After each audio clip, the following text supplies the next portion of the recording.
Hi, this is Gator with I Hike Marathons, here to teach you how to make pizza in the backcountry in different ways.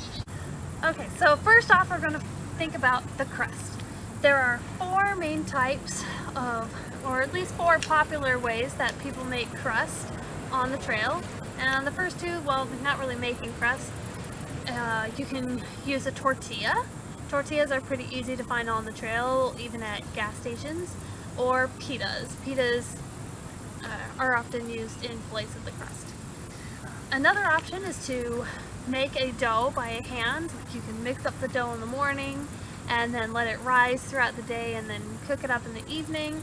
But today we're going to go with the easiest way of pizza crust mix. These are pretty easy to find, at least at grocery stores. Not as much at gas stations, but you know, there's still this is one of the easier options. So this is what we're going to use today. So for these, you're just going to follow the instructions out, and so like this one, you just add half a cup of water. So I measure my water in my pot because my pot has the measuring levels within it. If you have a water bottle that has measures in it, then you can use your water bottle instead. So I'm measured out the water and I'm going to pour it straight into the package to mix it up. And then it says to let it sit for 10 minutes. That depends on the package. But I'm going to go ahead and do that, and then I'll get back to you in the 10 minutes. Okay, so the crust has had a chance to sit as recommended. So now it's time to cook it. So I went ahead and got the excess water out of the pot. And you really kind of need a pot, preferably something wider. Anything smaller and it's just going to be a smaller pizza. And today I've chosen to use some sterno fuel. I know it gets a bad rap. People are like, oh, you can't use it to cook things really. I've never had problems with it, so that's what I'm going to use. And you are definitely going to need some oil. A lot of people choose to bring like a little container, something like this, and if you're out on the trail you can buy oil and then people just share a bottle, or you can get packets of oil which are going to be lighter weight, but it's harder to find unless you find a Subway restaurant. They usually have oil packets you can ask for. So you're just going to pour some of the oil into the pan. It's mainly so that I actually added some already, that's why I only added a little bit. But this is mainly so that it won't stick. It's already gotten nice and hot. I'll bring the camera over.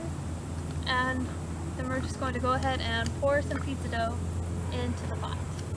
A bit too much water, it's a little liquidy. It just means it's going to be, instead of being nice kind of a dry dough, it looks more like a biscuit dough.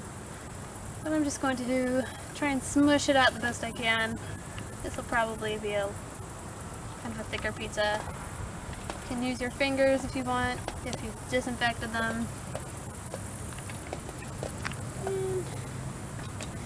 If it is drier, then you can roll it into a ball first and then put it in the pan.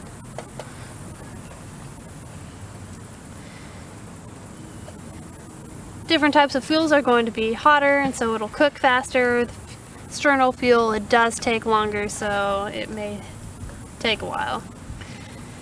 So once we spread out the dough, we're not going to put the pizza sauce on yet. We want to cook the one side, and once the one side is cooked, then we're going to flip it.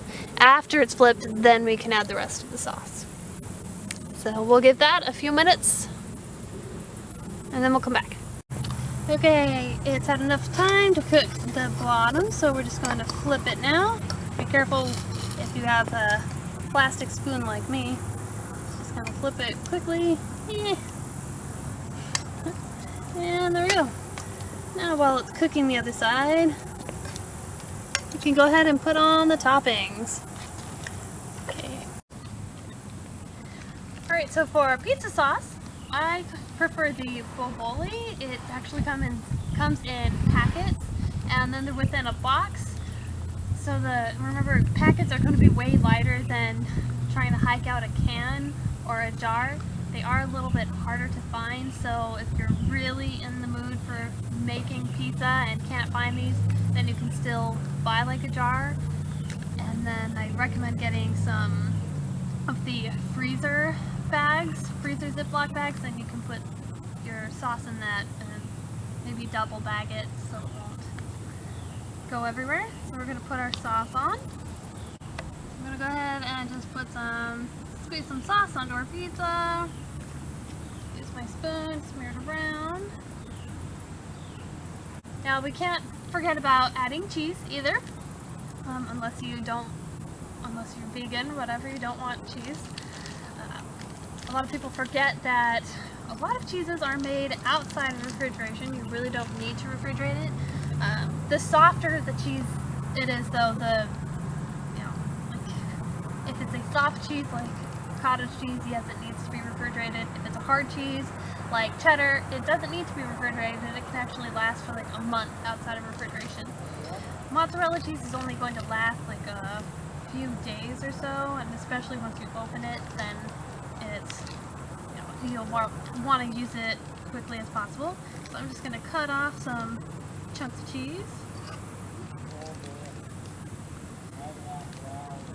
Now some people most people like pepperoni.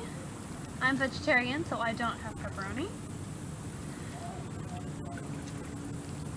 The pepperoni also does not need to be refrigerated, so you can just grab it and open the package when you're ready to use it. Oh, we've got some cheese, we've got our toppings for a cheese pizza. Personally, I like to add a little bit of seasoning. Sometimes I'll bring garlic salt or Cajun seasoning. On the trail, you can just bring like a little baggie of what you want. So I'm just going to sprinkle a little of that on, since I'm not doing pepperoni. Other vegetables that last well on the trail are like bell peppers. Those last well. Mushrooms. Both of those can easily last like a week or so. You can do baby spinach. I do recommend that you make sure it wasn't refrigerated already. If you get spinach that's been refrigerated, it goes bad a lot quicker. So to help your cheese melt faster, you're just going to pour a tiny bit of water on the sides of the pan. Try not to get it on the pizza. You can see it create some steam.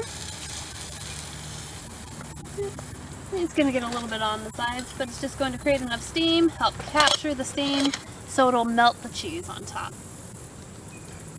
And you may have to do it a few times to get the cheese to the likeness that you want. Okay, our pizza is all done, and if you're worried about, oh no, that's too small of a pizza for me, that package of dough definitely makes enough dough for 2 pizzas. If the cheese looks different, this is actually our second pizza, because we ate the first one, me and my cameraman. So, just to show you how delicious that is, you can try and take it out of the pan. Nice flaky dough, nice real pizza dough, not just tortilla. And it is delicious. Delicious. Hold on, bite for the cameraman. Now this is how I do it backpacking. You can also do it camping with it a little bit easier of an option. I prefer using a cast iron skillet over a fire. The fire helps give it a nice good flavor. You do have to be careful that it doesn't burn too quickly. But it is a delicious option, and it impresses all your friends, and your kids love it too. So enjoy eating your pizza in the backcountry.